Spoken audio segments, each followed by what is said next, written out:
Assalamualaikum warahmatullahi wabarakatuh.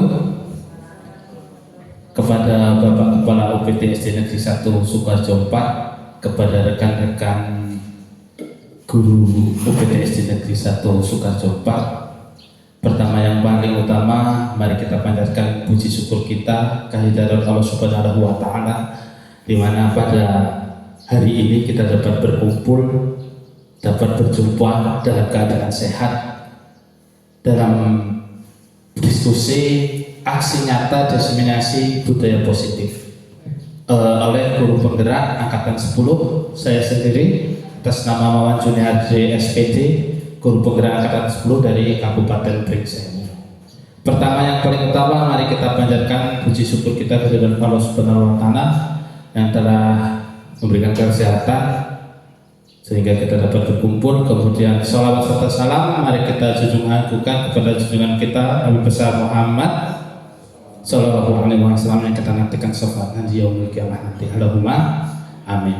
Baik, yang pertama saya ucapkan terima kasih sekali Bapak Ibu Dewan Guru dan Bapak Kepala Sekolah yang telah memberikan kesempatan kepada saya dan meluangkan waktunya mengikuti aksi nyata budaya positif ini.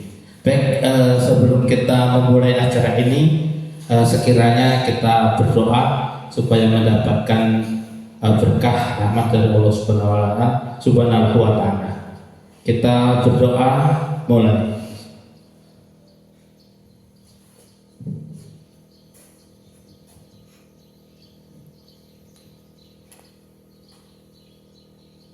Berdoa selesai. Baik, selanjutnya sambutan atau arahan dari Bapak Kepala UPT SD Negeri 1 Sukoharjo 4 kepada Bapak Sugiono, saya persilahkan. Assalamualaikum warahmatullahi wabarakatuh. Bapak Ibu yang saya hormati dan Bapak Mawan selaku CGB yang insya Allah hari ini turut berbahagia. Alhamdulillah, syukur pada hari ini kita bisa melaksanakan tugas harian dan bekerja secara baik. Pada pagi hari ini saya akan mengantarkan pembukaan untuk kegiatan Pak Mawan Juniardi selaku CGB, ya, CGB yang ada di UPT SD Negeri 1 Sukoharjo 4. Sholawat serta salam selalu kita sanjungkan terhadap junjungan kita Nabi besar Nabi Muhammad yang selalu kita tunggu-tunggu syafaatnya di yaumil qiyamah. Allahumma. Bapak Ibu, sudah menjadi ketentuan pembelajaran pada kurikulum merdeka dan selanjutnya di UPT Negeri 1 Sukoharjo 4 ini telah mulai terwujud, ya, dengan bermacam-macam cara sehingga Bapak Mawan ini untuk bisa melanjutkan, ya, perkembangan UPT Negeri 1 Sukoharjo 4 melalui kurikulum merdeka dan yang sekarang lagi didengungkan adalah guru penggerak. Pada proses tataran ini Bapak Mawan sudah mencapai ke tahapan berikutnya dan hari ini sebagai pelengkap, sebagai pemenuhi kebutuhan apa yang memang dibutuhkan pada seorang guru penggerak. Selanjutnya pada aksi nyata guru penggerak itu mudah-mudahan dapat prosesnya dapat berjalan dengan baik dan dapat dibuktikan, ya, melalui aksi nyata atau diseminasi budaya positif. Supaya apa?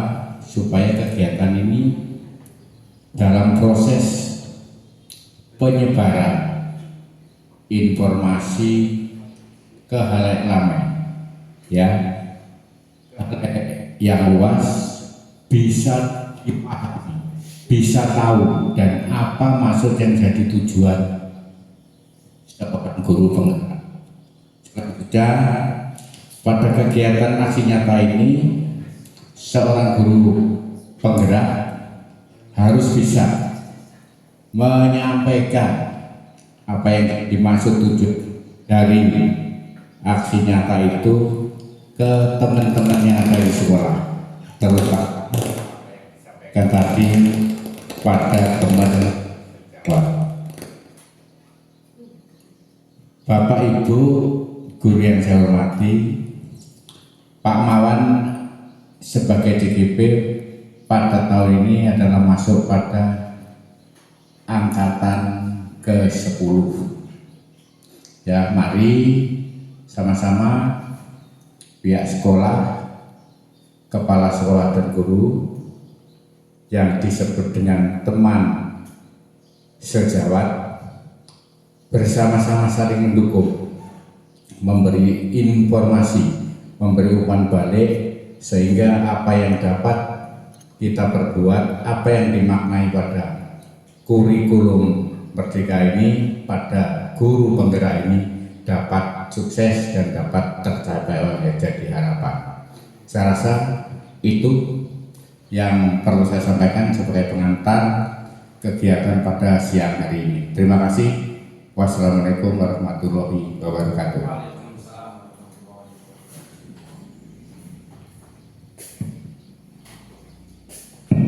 Terima kasih kepada Bapak Kepala Sekolah atas support dan dukungannya serta rekan-rekan semua. Baik, pada hari ini kita akan membahas tentang budaya positif.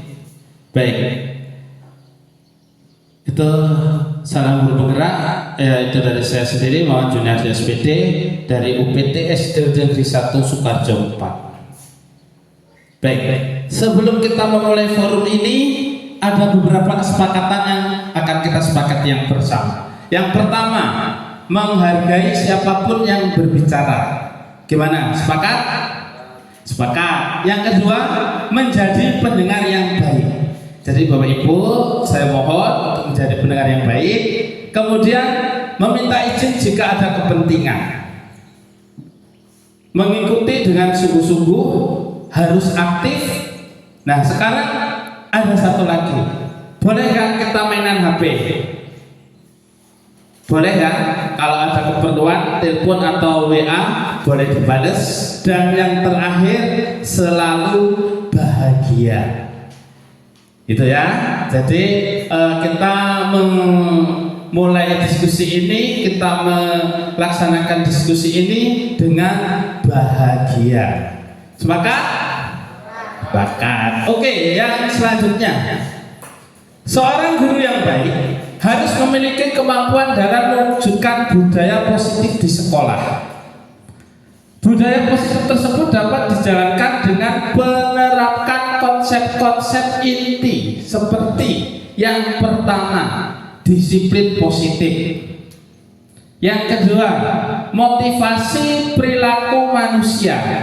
Yang ketiga, keyakinan sekolah atau keyakinan kelas, kebutuhan dasar manusia, posisi kontrol restitusi, dan segitiga restitusi. Insya Allah nanti ini semua akan saya bahas satu persatu. Mudah-mudahan Bapak Ibu tidak bosan, karena kita tadi sepakat untuk selalu bahagia. Baik, selanjutnya disiplin positif. Disiplin positif merupakan suatu cara penerapan disiplin yang mengajarkan anak bertanggung jawab dan menumbuhkan kesadaran diri berdasarkan nilai-nilai kebajikan. Jadi kita mengajarkan anak kita untuk selalu bertanggung jawab dan menumbuhkan kesadaran diri berdasarkan nilai kebajikan. Itu. Jadi disiplin positif yang pertama, kita dengan bertanggung jawab. Disiplin positif lebih ke arah disiplin diri yang dapat mengontrol diri dalam melakukan segala tindakan. Jadi kita memberikan aura positif ke anak supaya anak akan bisa mengikuti kita. Selanjutnya,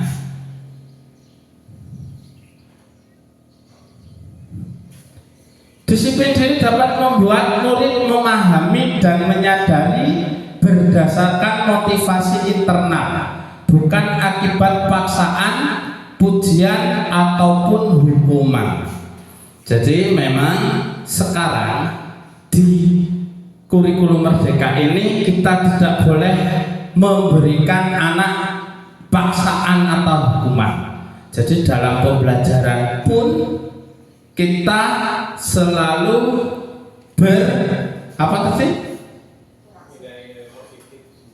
berini kepada murid. Itu ya. Jadi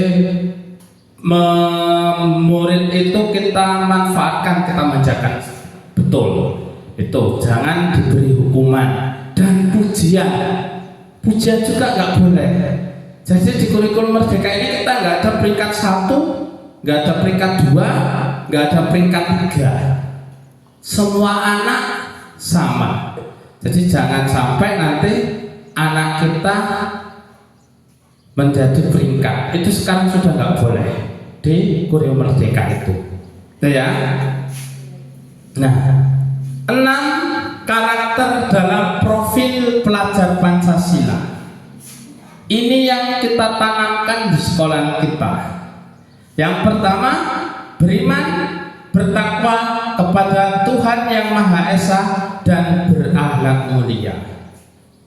Ini budaya positif yang paling dasar. Jadi anak kita yang pertama beriman, bertakwa kepada Tuhan Yang Maha Esa. Pembiasaannya seperti apa? Di sekolah ketika akan memulai pembelajaran, anak-anak kita harapkan, kita suruh untuk berdoa sebelum pembelajaran. Kemudian nanti mungkin pelan-pelan kita pembiasaan sholat duha, Jumat religi. Pelan-pelan, tapi harus kita coba. Bapak Ibu ya. Kemudian apalagi masih banyak lagi pembiasaan yang kita ini kepada beriman kepada Tuhan Yang Maha Esa. Pelan-pelan nanti kita terapkan ke anak. Yang kedua, mandiri, jelas. Anak kita tuntut untuk mandiri, berkebinekaan global, kemudian bergotong royong bersama-sama. Ini juga selalu dikerjakan setiap pagi hari. Apa sih gotong royong anak-anak di sekolah kita? Piket kelas, membersihkan kelas secara bersama-sama. Jadi kebiasaan ini akan kita terapkan ke anak-anak mulai dari yang kecil. Kemudian kreatif dan bernalar kritis. Selanjutnya, motivasi perilaku manusia. Motivasi perilaku manusia untuk menghindari ketidaknyamanan atau hukuman. Jadi anak-anak di sekolah harus nyaman dan tidak ada hukuman. Kemudian untuk mendapatkan imbalan atau penghargaan dari orang lain. Ini motivasi perilaku manusia untuk mendapatkan imbalan atau penghargaan dari orang lain. Untuk menjadi orang yang mereka inginkan dan menghargai diri sendiri dengan nilai-nilai yang mereka percaya. Kemudian keyakinan sekolah atau keyakinan kelas. Nah, jadi besok ketika tahun pelajaran baru kita terapkan ini keyakinan kelas. Jadi anak-anak kita kasih keyakinan kelas. Yang pertama, guru berperan dalam mewujudkan terbentuknya keyakinan sekolah sekolah atau kelas dengan adanya kesepakatan antara guru dan murid. Jadi sebelum pembelajaran kita cari dulu nih kesepakatannya apa saja di kelas. Contoh, anak-anak setiap hari Senin kita memakai topi, dasi, dan perlengkapan yang lain. Kemudian anak-anak tidak boleh membuang sampah sembarangan. Kemudian anak-anak harus hormat kepada guru. Ketika ketemu guru bersalaman. Ini adalah keyakinan kelas. Jadi kita tuangkan ketika mulai ajaran baru. Jadi nanti ketika anak kita hari Senin nanti nggak memakai perlengkapan, kita tinggal tanyakan, ayo kemarin keyakinan kelas kita apa? Oh ya Pak, memakai topi. Nah, Anda nggak tahu memakai topi, ya. Terus bagaimana? Nah, ini pelan-pelan, itu ya. Kemudian selanjutnya, keyakinan sekolah atau kelas berupa pernyataan-pernyataan universal yang mudah diingat dan dipahami dan harus diterapkan di lingkungan sekolah. Jadi kalimatnya itu yang mudah dipahami. Memakai topi, bersalaman, ketika belajar jangan keluar kelas, mendengarkan guru. Nah, itu kalimat-kalimat yang universal dan mudah dipahami. Baik, keyakinan kelas. Setiap anggota kelas perlu belajar, senang, melakukan tugas, saling menghargai, merasa aman. Semuanya harus seperti itu. Kemudian selalu bersikap positif, senantiasa menjadi diri terbaik, percaya dan menghormati orang lain serta barang miliknya, berkomitmen terhadap setiap tugas, senantiasa membantu. Membantu siapa? Membantu temannya, membantu dalam kebaikan. Jangan membantu ketika temannya mencontek. Hormat, kami meyakini bahwa sangat penting untuk menghormati semua orang dan barang milik orang lain. Kemudian bekerja. Kami meyakini bahwa sangat penting untuk mengerjakan segala pekerjaan atau mengikuti kegiatan yang telah ditugaskan. Itu ya. Jadi Bapak Ibu, kita mulai menekankan pada anak bahwa keyakinan kelas ini yang akan kita terapkan di kelas kita. Baik, Bapak Ibu, sepertinya sudah nampaknya mukanya sudah muka-muka loyo. Ayo kita berdiri sejenak, kita melakukan ice breaking dulu, yuk.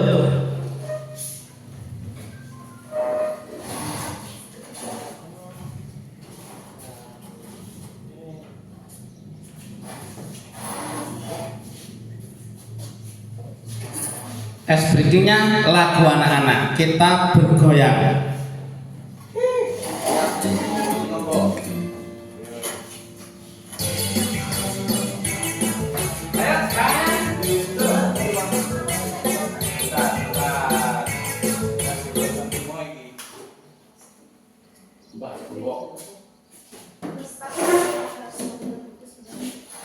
Anak gue joget lu mau bersih. Tangan diputar-putar,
Masih semangat?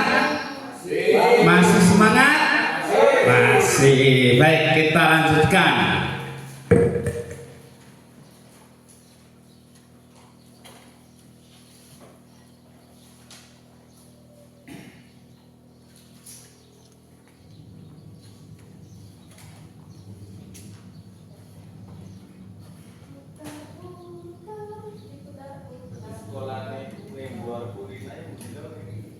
Kebutuhan dasar manusia. Baik, tadi kita telah mempelajari tekan keyakinan kelas. Sekarang kebutuhan dasar manusia. Pernyataan: ketika seorang melakukan suatu perbuatan yang bertentangan dengan nilai-nilai kebajikan atau melanggar peraturan, hal itu sebenarnya dikarenakan mereka gagal memahami kebutuhan dasar mereka. Jadi bukan anaknya salah, bukan anaknya nakal, tapi bahasanya mereka masih gagal. Ya, jadi sekarang kita jangan sampai, "Oi, kamu nakal," nggak boleh. Kamu GOBL, nggak boleh. Kamu gagal atau belum memahami.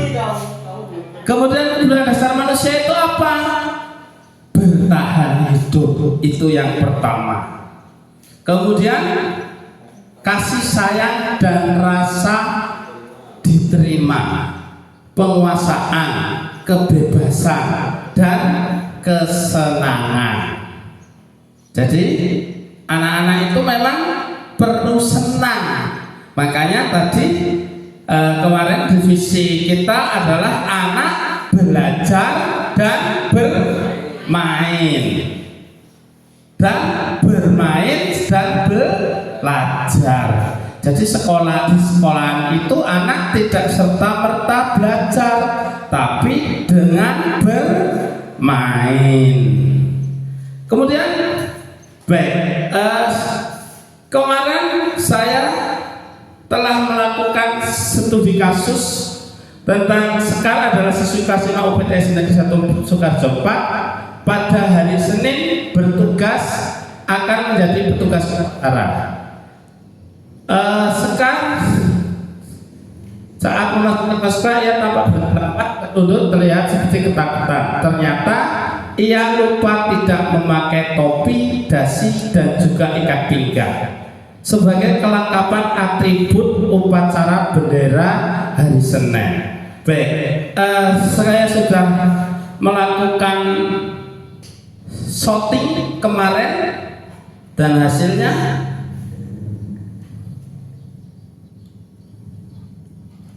baik, kita tonton bersama.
Baik.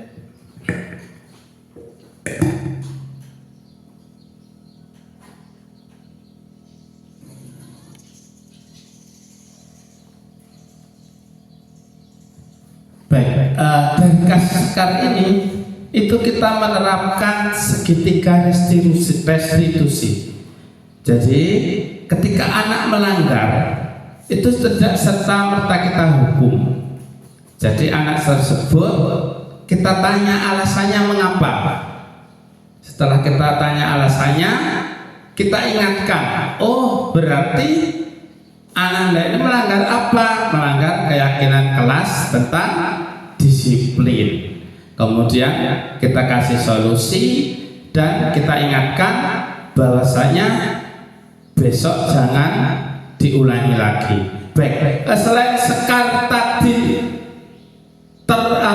tidak memakai dasi dan topi, apa yang kebaikan yang sekar lakukan? Tidak terlambat sekolah. Jadi buru-buru supaya tidak terlambat, akan tetapi lupa memakai dasi dan topi. Baik, ada kasus kedua. Karisa dan Cynthia merupakan siswa kelas 5 UPT Negeri 1 Sukarjo 4. Pada jam istirahat, mereka berdua membeli jajan di kantin. Setelah itu berjalan dengan santai sambil berbincang-bincang. Kemudian buku jajan yang ada pada tangan Kirana dan Cynthia dengan mudahnya mereka buang sembarangan di halaman sekolah dan tanpa sengaja dilihat oleh ibu bapak guru. Nah, ini kasusnya. Kebetulan saya kemarin sudah melakukan video shooting.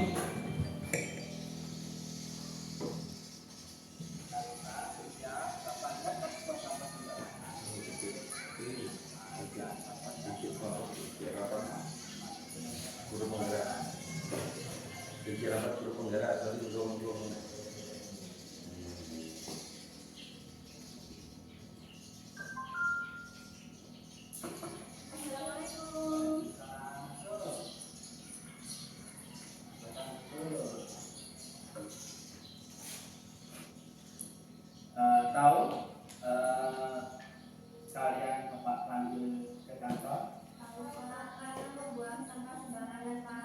Oh ya, baik. Jadi membuang sampah sembarangan dan ketahuan Pak Guru. Menurut Anda perbuatan tadi baik atau tidak? Tidak. Betul sekali. Jadi keyakinan kelas kita adalah boleh melakukan apa saja asal tidak merugikan orang lain, diri sendiri, dan lingkungan. Kegiatan tadi adalah merugikan lingkungan karena membuat lingkungan menjadi betul ya. Guru tadi buang sampah sembarang karena apa? Karena guru-guru mau mengganti pelajaran tulis Pak. Oh iya, tidak boleh ya. Yang bisa mengatakan saya buang sampah sembarangan. Loh, kok nggak dibuang sama nggak bisa?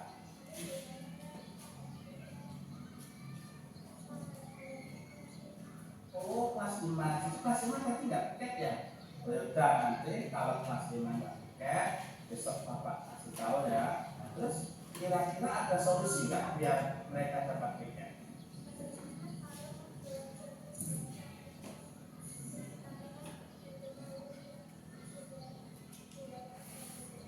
Oh ya, jadi besok Bapak buat checklist data piket supaya nanti anak-anak piket dan belum bisa tahu. Ada solusi lagi enggak? Oh benar, jadi besok kotak sampahnya Bapak tambah, Bapak taruh di tempat-tempat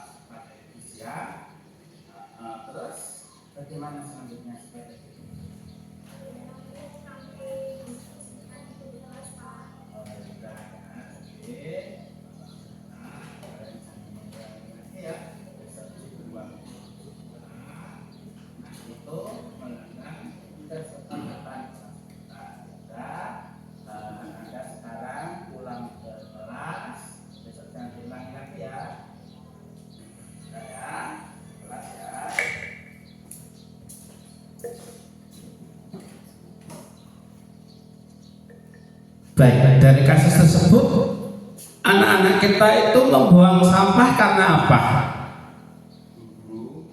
Buru-buru.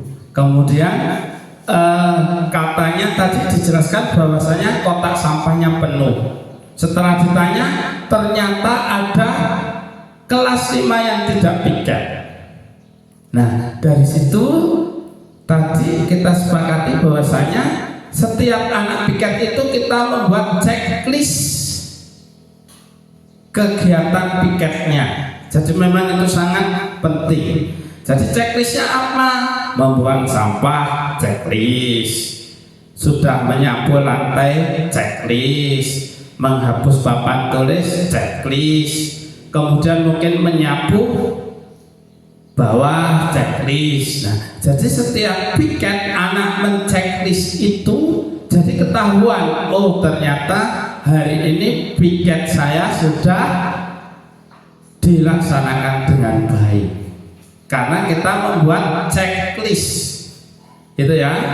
Jadi memang harus ada checklistnya. Jadi anak-anak piket itu yang piket siapa saja, kegiatannya apa saja, kita sebagai guru bisa mengontrol. Yang kedua, ketersediaan kotak sampah. Jadi memang kotak sampah selain di kelas mungkin ada ditaruh di tempat-tempat strategis, itu ya, supaya anak-anak dapat membuang sampah dengan tidak bingung untuk dibuang ke kotaknya, karena kotaknya selain di kelas diletakkan di tempat-tempat strategis, gitu ya. Dari kasus tersebut, sekarang posisi kontrol restitusi.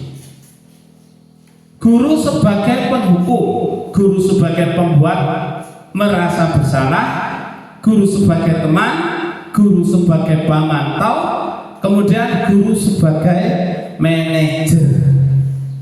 Kemudian selanjutnya 5 posisi kontrol. Nah, di situ ada identitas gagal, identitas berhasil, identitas sukses. Guru berbuat, menghukum berarti menghardik, menunjukkan, menyakiti, menyindir. Boleh tidak? Kemudian ceramah dan mengatakan seharusnya kamu seperti ini. Nah, identitas berhasil membuat alas-alasan untuk muridnya. Kemudian memantau, menghitung dan mengukur. Sebagai manajemen atau kontrol sukses mengajukan pertanyaan-pertanyaan. Jadi kalau anak salah nggak boleh langsung kamu harus, tapi diberi pertanyaan. Mengapa kamu melakukan itu? Ada apa? Seperti itu ya. Guru berkata, kalau kamu tidak melakukan, awas ya, rasakan. Itu menghukum. Kemudian membuat merasa bersalah. Kamu seharusnya, kamu sudah tahu ibu, bapak lelah sekali, mengatakan bapak stres. Kemudian sebagai teman, jadi kita coba sebenarnya, ayo lah lakukan demi bapak. Masa kamu tidak mau? Ingin tidak ibu bapak pernah bantu? Apa statusnya? Kemudian apa yang kita yakini, apa yang bisa kamu kerjakan untuk memperbaiki kesalahan ini? Kemudian hasilnya memberontak, menjalankan orang lain berbohong, menyembunyikan, menyangkal, berbohong. Teman, ketergantungan, menyesuaikan diri bila diawasi, menguatkan pribadi, dan masih banyak yang lain. Itu ya. Jadi kita itu sebagai bertindak sebagai 5 posisi kontrol: penghukum, membuat rasa bersalah, teman, pemantau, dan manajer. Posisi kontrol restitusi Di antara 5 posisi kontrol tersebut, sebaiknya seorang guru menggunakan posisi kontrol sebagai manajer. Sebagai manajer tadi apa? Sebagai manajer tadi kita memberi pertanyaan. Ananda tidak pakai topi karena apa? Nah, itu yang kita lakukan seharusnya, sebaiknya.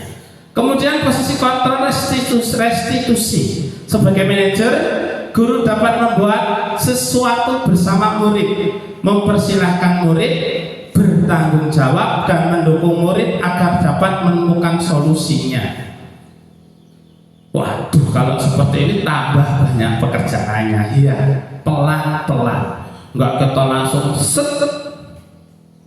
berubah membalikkan telapak tangan, enggak, tapi pelan-pelan. Biasanya yang sering guru-guru kelas rendah, ayo ngapa nggak pakai bahasa ini? Itu awal mulanya. Awal mula kita bertanya, gitu ya. Kemudian posisi kontrol restitusi. Selain itu, posisi manajer mengacu pada restitusi yang dapat menjadikan murid sebagai manajer bagi dirinya sendiri, sehingga dapat tercipta identitas positif pada diri muridnya. Itu ya. Jadi selain itu, posisi manajer mengacu pada restitusi yang dapat menjadikan murid sebagai manajer bagi dirinya. Jadi murid kira-kira ditanya, kamu salah nggak sih? Oh ya Pak, saya salah. Salah kamu apa? Membuang sampah sembarangan. Jadi dia sudah menjadi manajer bagi dirinya sendiri, sehingga dapat tercipta identitas positif pada diri anak itu. Ya, selanjutnya tahapan dalam segitiga restitusi. Tahapan segitiga restitusi: menstabilkan identitas, validasi tindakan yang salah, menanyakan keyakinan. Seperti tadi, ketika saya melakukan penyelesaian masalah dengan segitiga restitusi, menstabilkan identitas dulu, kemudian validasi tindakan yang salah, dan menanyakan keyakinan. Menanyakan keyakinan kelas tadi yang telah kita sepakati itu di kelas kita. Itu ya, itu adalah tahapan dalam segitiga restitusi.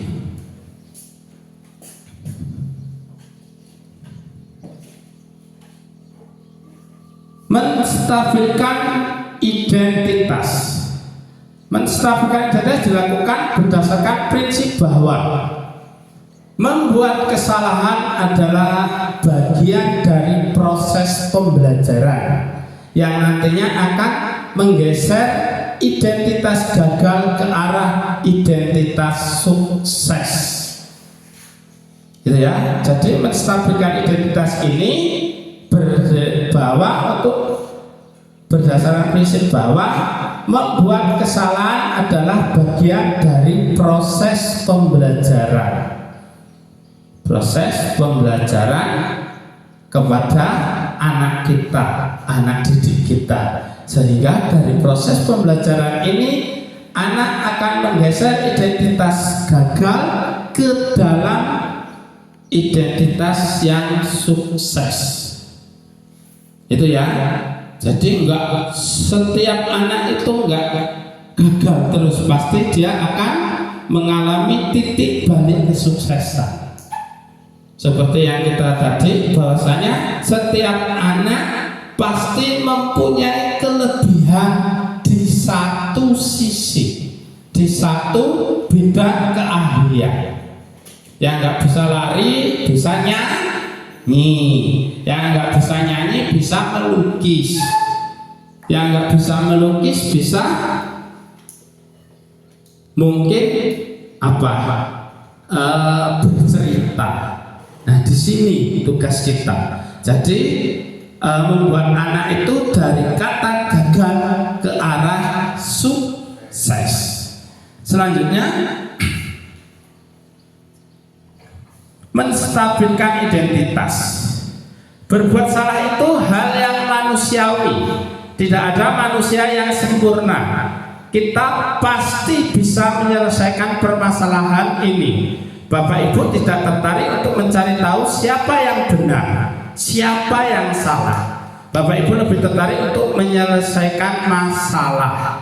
Kalau kamu menyalahkan dirimu sendiri terus menerus, apakah kamu bersikap baik pada diri kamu sendiri? Ya, jadi di sini kita sudah mulai mencari solusinya. Siapa yang salah, kemudian mencari siapa, gitu ya. Kemudian validasi tindakan yang salah. Validasi tindakan salah dilakukan berdasarkan prinsip bahwa setiap perilaku berupaya memenuhi suatu kebutuhan tertentu, sehingga guru atau orang tua akan bergeser dari pemikiran stimulus respon menjadi proaktif, serta akan lebih mengenali dan mengakui kebutuhan murid atau anak.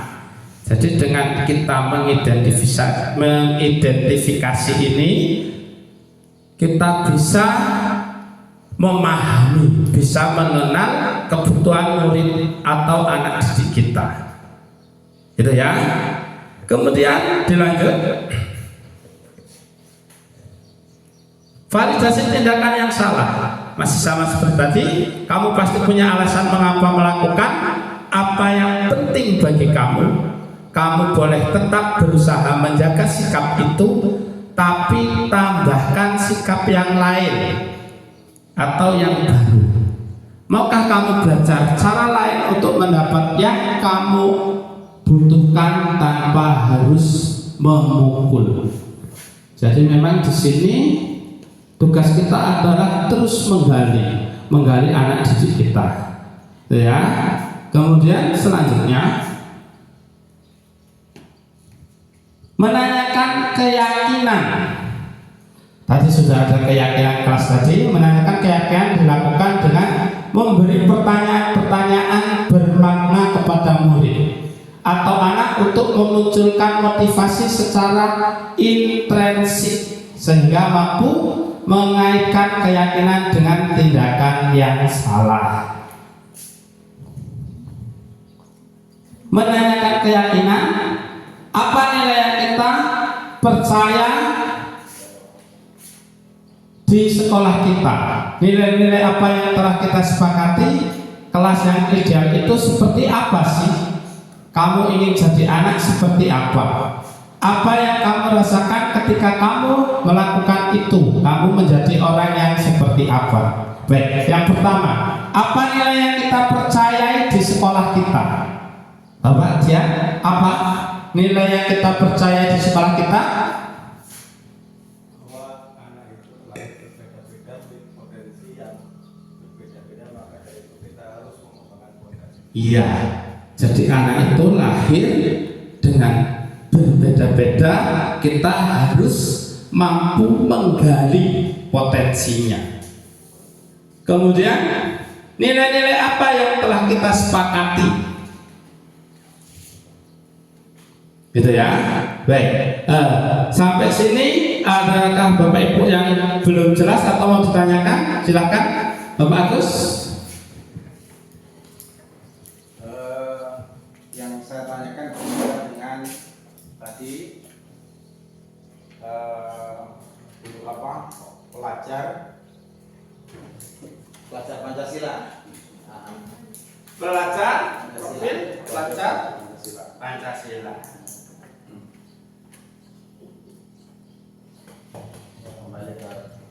Kembali ke belakang. Bukan refleksi malah takut. Ya. Memang disuruh cari pertanyaan. Baik, profil pelajar Pancasila. Baik, yang mana Pak? profil belajar Pancasila.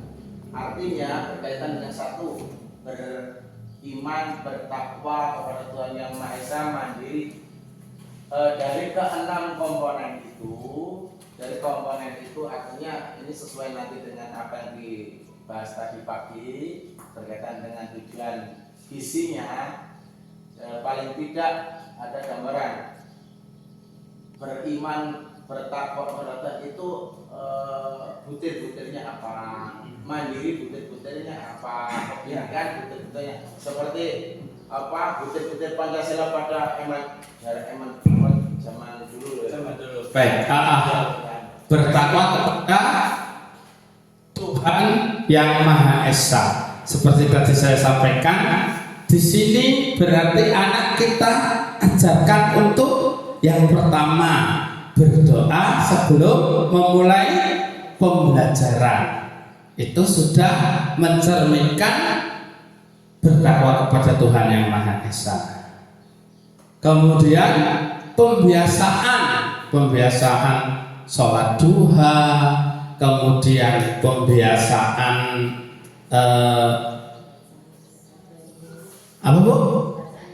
membaca ayat-ayat pendek sebelum memulai pembelajaran. Ini kita tanamkan dari sedikit anak-anak akan mulai terbiasa. Itu beriman kepada Tuhan Yang Maha Esa. Kemudian mandiri. Anak kita tuntut untuk mandiri. Biasa mengerjakan tugasnya sendiri. Kemudian anak di kelas, mungkin kelas 1 biasanya yang masih ditungguin bapak ibunya, kita suruh untuk sendiri. Kemudian anak mengerjakan tugas, kemudian belajar mengerjakan ulangan sendiri. Kebinekaan global. Kebinekaan itu gimana? Berbeda-beda, tetap satu tujuan global. Jadi kita menggabungkan kawan-kawan dari beraneka suku, beraneka ragam, adat, budaya, agama, kita kelola, kita bangun di sekolah kita, supaya anak kita menjadi anak yang tetap menyatu, kemudian bergotong royong. Bergotong royong ini memang yang paling utama di sekolah kita. Anak membersihkan kelas dengan bersama-sama, kemudian melakukan piket setiap pagi bersama-sama, kemudian nanti bergotong royong dalam Jumat bersih. Ini kita galakkan kreatif. Anak harus berpikir kreatif, memberikan inovatif. Kita gali anaknya untuk berpikir kreatif, kemudian bernalar kritis. Ini bernalar kritis ini yang menggali adalah gurunya. Jadi anak ini kita gali untuk terus bernalar, untuk terus berpikir secara kritis, gitu ya. Ada yang mau ditambahkan, Pak Dian? Silakan. Ya, bagus.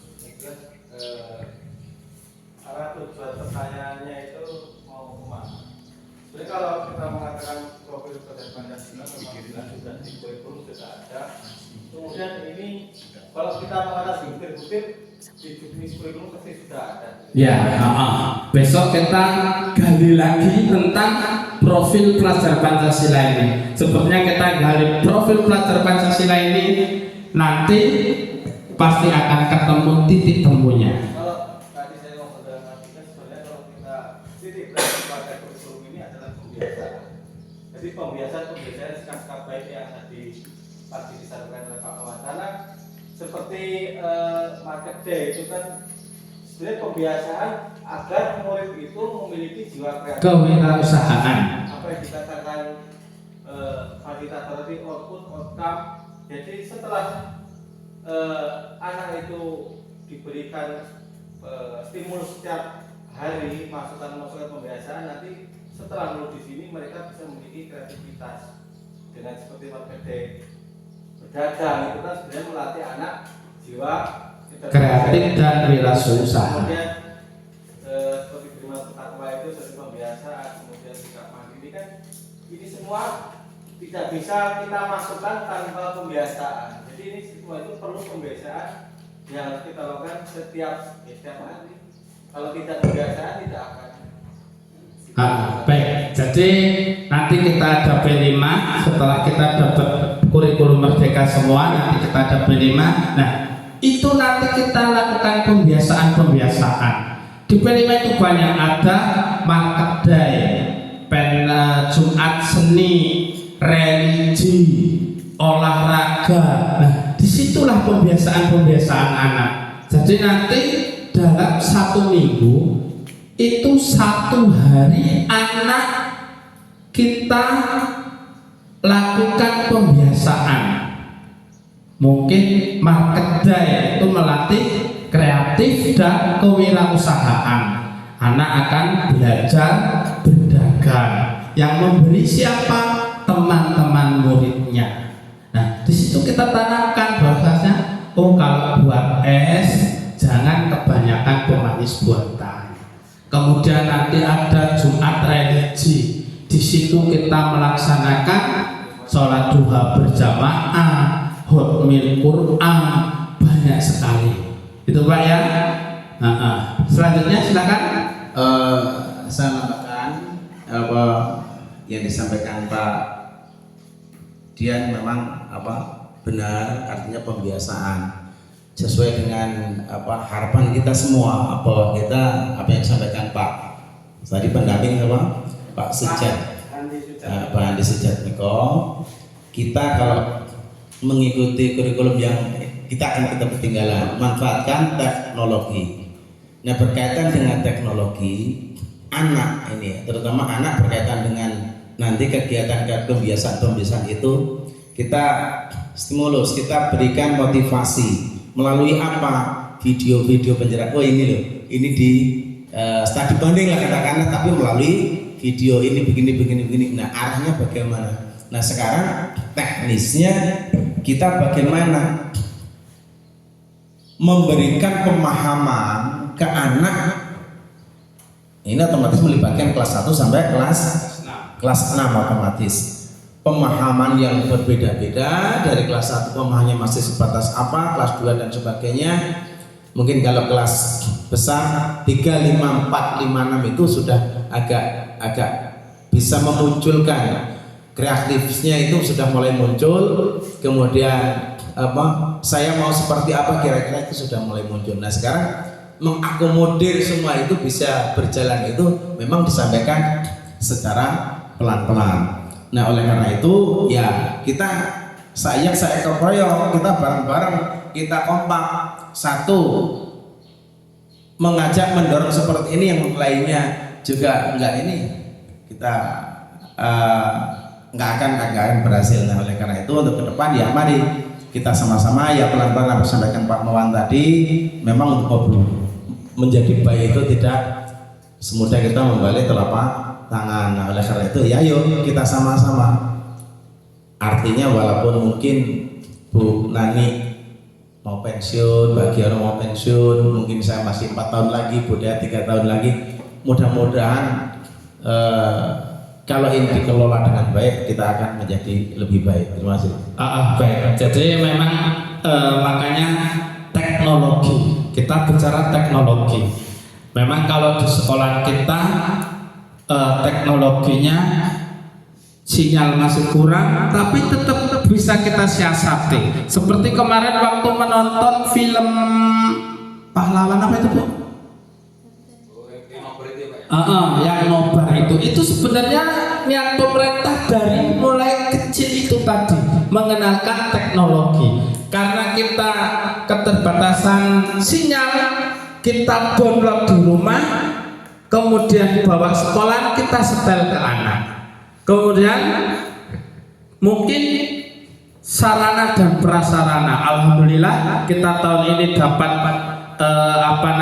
bus kinerja lagi, kita tambah LCD lagi proyektor. Jadi nanti Bapak Ibu guru kalau mengajar bawa proyektor sendiri-sendiri, walaupun bertahap, ini satu, besok dapat satu, besok tambah lagi, tidak apa-apa.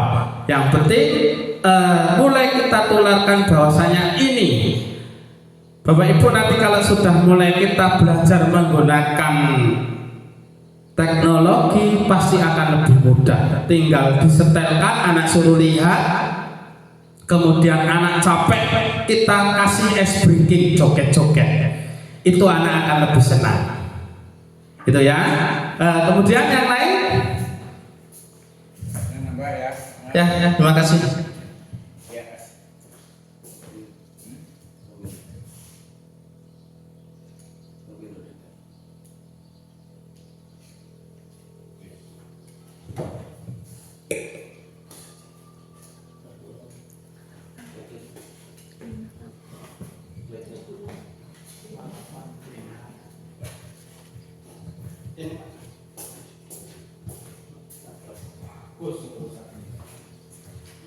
Ya, saya nambah. Terima kasih. Jadi setelah saya mendengarkan paparan dari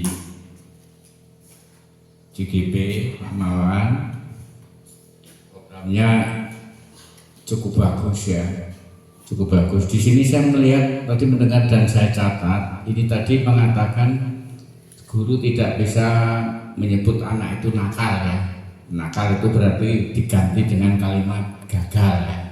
Dan gagal nantinya akan diganti kira-kira menjadi, maksudnya meningkat menjadi sukses ya, sebutannya ini. Nah, ini yang perlu diketahui, di responden apa yang nanti menyebutkan anak itu gagal terus anak itu jadi sukses. Maksudnya yang disiapkan guru itu apa? Apa itu berdasarkan analisis, atau itu berdasarkan nilai, atau itu berdasarkan sikap dan sebagainya. Mohon nanti pada proses yang seperti ini Pak Mawan, kalau itu memang ada lembar kontrol ya, lembar kontrol itu dibuatkan untuk guru-guru supaya guru itu tidak mudah mengatakan kamu anak gagal, kamu anak sukses. Artinya ada bukti yang mengatakan yang seperti itu. Nah, pada takaran itu guru kelas tadi menyebutkan hal yang gagal dan sukses. Apakah ini didukung dari suara, maksudnya pendapat dari guru yang lain, semisal dari guru PJOK atau guru PAI untuk menyebut atau mengatakan gagal dan nantinya akan sukses? Itu sementara Pak Wan. Terima kasih. Baik, terima kasih. Jadi tadi kan masih sebatas kalau seandainya kita ada kasus seperti tadi kasus anak tidak memakai baju. Nah, kita buat tiga restitusi itu, anak itu dari yang tidak memakai seragam kemudian supaya besok memakai seragam. Jadi sukses, dia gagal menjadi sukses. Jadi itu nanti kita buat per item. Jadi enggak anak itu serta merta dari gagal ke sukses, tapi nanti kita selidiki, kita buat lebih mencakup ke itu. Jadi memang nanti di kedepannya kita akan bahas, kita akan lebih melakukan coaching atau pertemuan seperti ini untuk membahas sesuatu, membahas apa yang terjadi di sekolah kita, dari visi sekolah kita, kemudian apa keberhasilan. Memang perlu dibuat seperti ini, itu Pak. Jadi memang nanti setelah ini kita buat pertemuan-pertemuan supaya tidak berhenti di sini. Itu. Selanjutnya udah ada yang mau ditanyakan lagi, Bapak Ibu? Ya. Saya menambahkan apa yang disampaikan Mas Yono. Kalau saya melihat daripada mentor Bapak Niko tadi, saya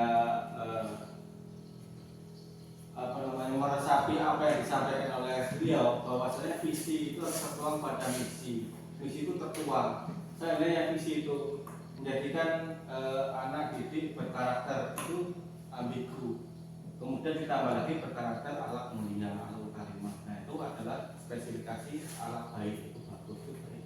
Kemudian itu misi, itu visi. Kemudian misinya apa? Visinya itu anak mampu melaksanakan, anak bisa menjalankan. Berarti standar sukses itu benar kata Pak Awan, kita buat daftar checklist. Seandainya kemampuan anak itu tadi tidak bisa diukur dengan nilai, maksudnya nilai ranking 1, ranking 2 itu tidak bisa. Berarti kan hanya sebatas saya nanti di kelas anak mampu mengikuti pembelajaran itu sudah masuk checklist data checklist. Anak mampu mengerjakan walaupun jawabannya salah, tapi karena dia sudah mampu mengikuti dan mengerjakan, mungkin itu juga sudah termasuk kategori sukses untuk saya. Karena di kurikulum Merdeka ini itu tadi tidak ada bisa kita mengatakan jawara, semua sama. Nanti mungkin untuk melihat seperti kelas 3 seperti Dayat, Baucan, Diam atau kelas 1 bisa mampu mengikuti menulis walaupun jawabannya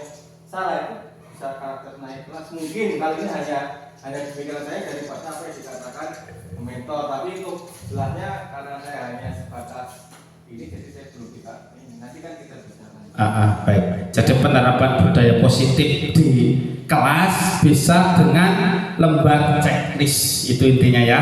Jadi nanti anak ini, sekolah hari ini dia sudah berdoa checklist, membaca checklist, mengikuti pembelajaran checklist. Itu bagus sekali ya. Jadi memang seperti itu budaya positif kita terapkan ke sekolah kita mulai sekecil mungkin, lama-lama akan menjadi banyak. Ada yang mau ditambahkan lagi? Baik, cukup. Baik, kalau sudah cukup, ini aksi nyata disiplin budaya positif dari saya. Kurang lebihnya saya mohon maaf. Saya Mawan Juniardi, calon CGP angkatan 10. Kurang lebih saya mohon, saya akhiri. Wassalamualaikum warahmatullahi wabarakatuh.